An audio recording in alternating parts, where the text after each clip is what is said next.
what he did this morning? He jogged on the track, jogged 2 miles, kept it real simple. You want more than that, Jenny? Only if you want I to don't know elaborate. nothing happened. How about this? He bucked 2 times at the 3/8 pole, and then settled in and jogged twice. He did look like he was full of himself. Oh yeah, he was feeling good. The kids were running around on the grandstand, and that usually gets him stirred up. Any horse stirred up, so he handled it well. I think Julie made the point. She's like, I wish for at least one day he would get a little bit tired. You know, it just seems like his energy with him never runs out. Yeah, that's cool. It's not a dangerous energy. Some horses will, I guess, their energy can be used in dangerous ways. His is just a happy energy.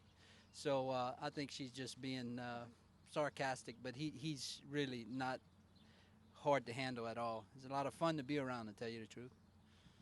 Easy for me to say, though. They spend a lot more time with him. Do you find they're more fun to be around and have more personality the more Grade 1 races they win? Yeah, of course. Let me get that straight. Are they more fun to hang around? No.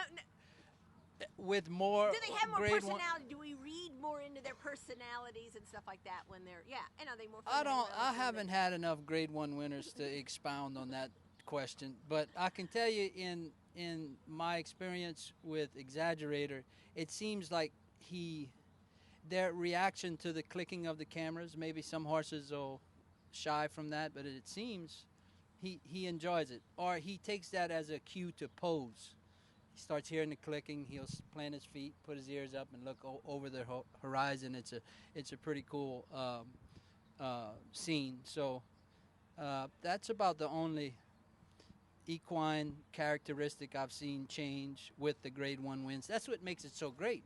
That's what's great about owning a racehorse. When they take you to that highest level, it's not like a football player that comes from the B leagues and makes the pros, and after 1 year he's asking for a multi-million-dollar contract. We're in the pros with Exaggerator. He's won at the top level, and he's not asking for any more feed, any more money, any more attention, shinier shoes. There's nothing. He's still the same Exaggerator, and we're just trying to keep him in the peak health. Does the smaller field take any of the anxiety out of the draw this afternoon? Is it less of a factor than the draws this afternoon? I better enter up. What time is it? 9:30. 9:30. Well, I think we're safe. They wouldn't do that without me, would they? Oh wow, that just gave me a heart palpitation. Can you imagine forgetting to enter in the Preakness? Add that to Wow. the list of many ways to lose a race. Oh wow! Believe me, I'm capable. The smaller field, it's got to help. It's common sense from 20 to what are we at now? By the way, I don't even know. 11, still at 11. So I don't think the configuration of this track is any different than Churchill. It's a mile oval. It's about the same width. The tightness of the turn seems about the same. So yes, a lesser number ought to prove to be less trouble trying to navigate through.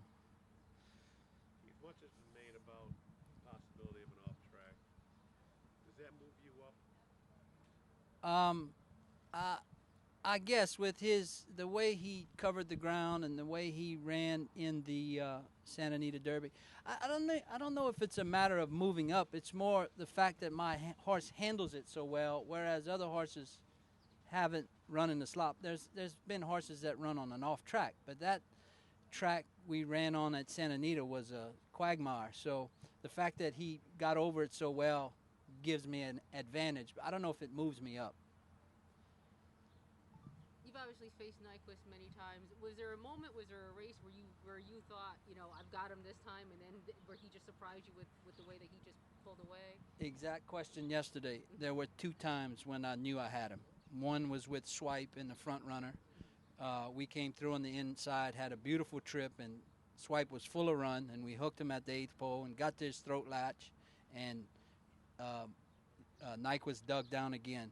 And the other race when I knew even with more confidence that we had him beat was in the San Vicente.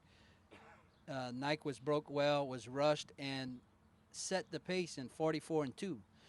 And Exaggerator sitting right off of his flank, reserved.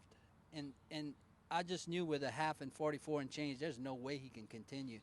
And again, we hooked him. We ran, I think we got to his shoulder maybe, and the dang horse rebroke. He's just a phenomenal horse, and it's tough to beat, but it's fun trying. So how do you beat this guy now? It's again, that question was answered yesterday too. The way that we're going to beat him is not just pure fast horse. I don't know how to explain it. To keep it simple, we're turning back in 2 weeks. I have a horse that one of his greatest attributes is his ability to recover. Exaggerator had his energy level back, ate his feed, he gets his rest, and his demeanor and body look the same 24 hours after the Kentucky Derby. That's a great ability to recover. Maybe Nyquist doesn't recover that well. It's not normal for a horse to recover that quickly, especially off of a race where all of those 3-year-olds were running at a mile and a quarter for the first time. So that's where I hang my hopes, in that maybe Nyquist took a little longer to recover, and his energy level won't be where it needs to be to run at his best, because obviously he has to be at his best to beat Exaggerator.